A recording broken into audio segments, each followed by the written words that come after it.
സാറുണ്ട്. എൻ്റെ ഒരു profession build ചെയ്യാൻ വേണ്ടിയിട്ട് എന്നെ ഒത്തിരി ഹെൽപ്പ് ചെയ്തിട്ടുണ്ട് സാർ. അത് സാറിന് പോലും ചിലപ്പോൾ അറിയുന്നുണ്ടാവില്ല. ഒരു ദിവസം ഞാനിങ്ങനെ ട്രെയിനിങ് ഒന്നും ഒക്കെ സ്റ്റക്കായി നിൽക്കുന്ന അവസ്ഥയിൽ ഞാനൊരു 50 ഗ്രാറ്റിറ്റ്യൂഡ് എഴുതി എൻ്റെ ലൈഫിനെ പറ്റിയിട്ട്.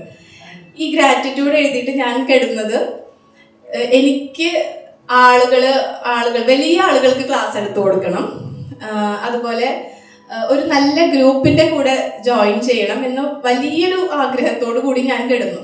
പിറ്റേ ദിവസം എന്നെ സാറ് വിളിക്കുകയാണ്, ഋതു ഒരു മെൻറ്റർ ആവാനുള്ള ഒരു അവസരമുണ്ട്, ഋതുവിന് ഇൻട്രസ്റ്റ് ഉണ്ടോ എന്ന് ചോദിച്ചിട്ട്. ശരിക്കും ഞാൻ ഞെട്ടിപ്പോയി. കാരണം ഞാൻ തലേ ദിവസം ആഗ്രഹിച്ച് കിടന്നൊരു സാധനമാണ് സാർ എന്നോട് വിളിച്ച് പറയുന്നത്. അപ്പം ഞാൻ ഓൾറെഡി അത് സാറിനോട് ഷെയർ ചെയ്തിട്ടുണ്ടായിരുന്നു എൻ്റെ ആഗ്രഹം, അതിൻ്റെ ബേസിലായിരിക്കും. പിന്നെ ഒത്തിരി അതുവരെയൊക്കെ ഞാൻ സാറിൻ്റെ വീഡിയോസ് കണ്ടിരുന്നു. പിന്നെ ഒത്തിരി ഇൻഫോർമേഷൻസ് സാറ് ഞങ്ങൾക്ക് ട്രെയിനിങ് ആയിട്ട് തന്നിട്ടുണ്ടായിരുന്നു. 2 വർഷത്തോളം യൂട്യൂബിലിടുന്ന വീഡിയോസിന് മുൻപായിട്ട് നമ്മൾക്കതെല്ലാം പറഞ്ഞു തരുമായിരുന്നു. കിട്ടാവുന്ന മാക്സിമം ഇൻഫോർമേഷൻസ് തന്നിട്ടുണ്ടായിരുന്നു. ഒരു ക്ലയൻറ്റിനെ എങ്ങനെ ഡീൽ ചെയ്യണമെന്ന് പഠിപ്പിച്ചിട്ടുണ്ടായിരുന്നു.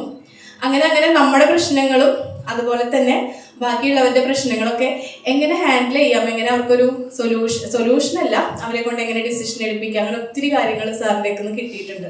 മാക്സിമം ഇൻഫോർമേഷൻ എനിക്ക് കിട്ടിയിട്ടുണ്ട് എന്ന് എനിക്ക് തോന്നിയിട്ടുണ്ട്. എനിക്ക് മനസ്സിൽ വരുന്ന എല്ലാ ഡൗട്ട്സും ക്ലാരിറ്റിയോട് കൂടിയിട്ടുള്ള ഉത്തരങ്ങൾ എനിക്ക് സാറിൻ്റെ കയ്യിൽ നിന്ന് കിട്ടിയിട്ടുണ്ട്. അതുപോലെ തന്നെ മനസ്സിൽ വിചാരിക്കുന്ന ഡൗട്ട്സിൻ്റെ ഒക്കെ വീഡിയോസും വന്നിട്ടുണ്ട്. അങ്ങനെ ഒത്തിരി കണക്ഷൻ എനിക്ക് എൻ്റെ ഒരു പ്രൊഫഷൻ്റെ സൈഡിൽ നിന്നിട്ട് സാറിൻ്റെ അടുത്ത് അതുപോലെ തന്നെ പേഴ്സണൽ ലൈഫിലുണ്ട്.